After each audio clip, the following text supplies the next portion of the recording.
आज हम लोग भाषा और व्याकरण के बारे में चर्चा करेंगे। भाषा विचारों के आदान प्रदान का साधन है। प्रत्येक भाषा की अपनी व्यवस्था होती है। जहाँ व्यवस्था होती है वहाँ उसके कुछ नियम भी होते हैं। नियमों की इस पूरी व्यवस्था को ही व्याकरण कहते हैं।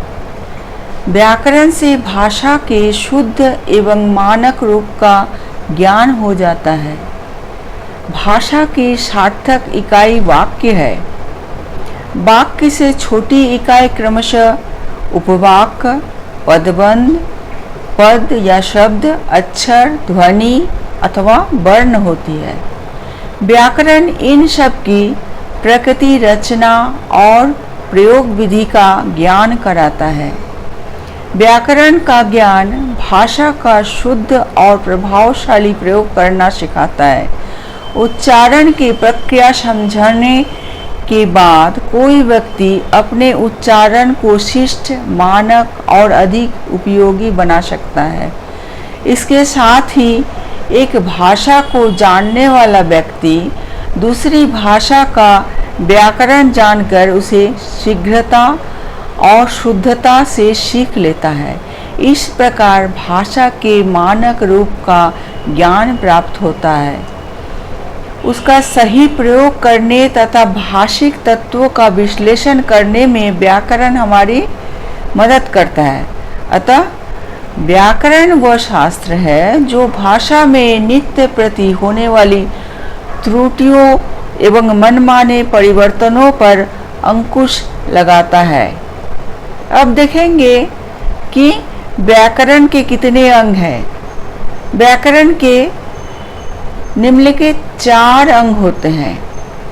पहला है वर्ण विचार, दूसरा है शब्द विचार, तीसरा है पद विचार और चौथा है वाक्य विचार। तो वर्ण विचार किसे कहते हैं? व्याकरण के जिस भाग में वर्णों की बनावट, भेद तथा शुद्धता आदि पर विचार किया जाता है उस भाग को वर्ण विचार कहते हैं। अब देखेंगे शब्द विचार किसे कहते हैं। व्याकरण के जिस भाग में शब्दों की बनावट, भेद तथा शुद्धता आदि पर विचार किया जाता है उस भाग को शब्द विचार कहते हैं। अब देखेंगे पद विचार किसको कहते हैं। वाक्य में प्रयुक्त शब्द पद कहलाता है। पद विचार के अंतर्गत पद तथा उसके भेदों तथा रचना आदि का अध्ययन किया जाता है। अब देखेंगे वाक्य विचार किसे कहते हैं। व्याकरण के जिस भाग में वाक्यों की बनावट, भेद तथा शुद्धता आदि पर विचार किया जाता है उस भाग को वाक्य विचार कहते हैं।